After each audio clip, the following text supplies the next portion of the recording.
जिंदगी में नहीं थी कोई पहचान, जब से आप मिले हो मिली आन बान शान। मैं रवीना सांगवान केंद्रीय विद्यालय में अध्यापिका हूँ। मेरे पति आज सिविल सर्विस पास करके कुछ पद पर नियुक्त हैं। यह सब केवल गुरुदेव का आशीर्वाद है। 10 साल पहले 10 साल के पहले की जिंदगी और अब की जिंदगी में जमीन आसमान का अंतर है। परंतु अनुभव साझा करते हुए मेरे आज भी रोंगटे खड़े हो रहे हैं।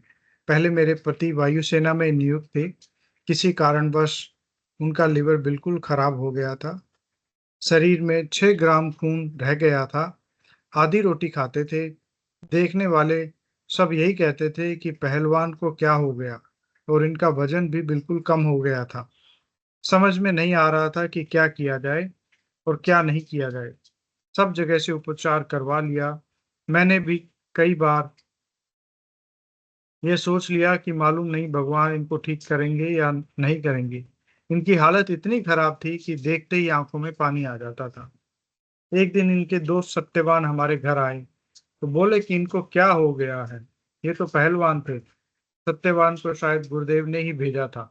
उन्होंने कहा कि एक बार यह मंत्र जप कर और ध्यान करके देखो।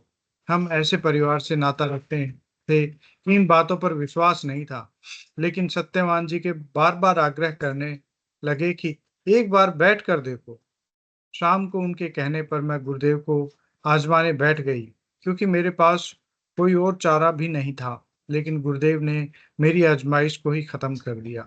मैंने कहा हो न हो यहाँ कुछ तो है। मैंने कहा हो ना हो यहाँ कुछ तो है। दूसरे दिन मैंने अपने पति को ध्यान करने के लिए कहा। उन्होंने कहा योगिक क्रिया तो नहीं हुई, लेकिन मुंह मुंह बहुत मीठा हो गया, जैसे किसी ने मिठाई खिला दी हो। बस उस दिन से गुरुदेव मेरे पति को अमृत रूपी दवाई पिलाने लगे और मेरे पति धीरे धीरे स्वस्थ होने लगे। आज गुरुदेव की कृपा से वे पूर्णतः स्वस्थ हैं। गुरुदेव के आशीर्वाद से वह अपना काम बड़ी श्रद्धा, ईमानदारी और वफादारी से कर रहे हैं। हमें आज जीवन धरती पर स्वर्ग लग रहा है। धन्य हो गए आज हम ऐसे गुरुवर को पाकर, जिंदगी संवार दी जिन्होंने जीवन में आकर आजीवन अपना आशीर्वाद रखना। जय गुरुदेव, जय दादा गुरुदेव।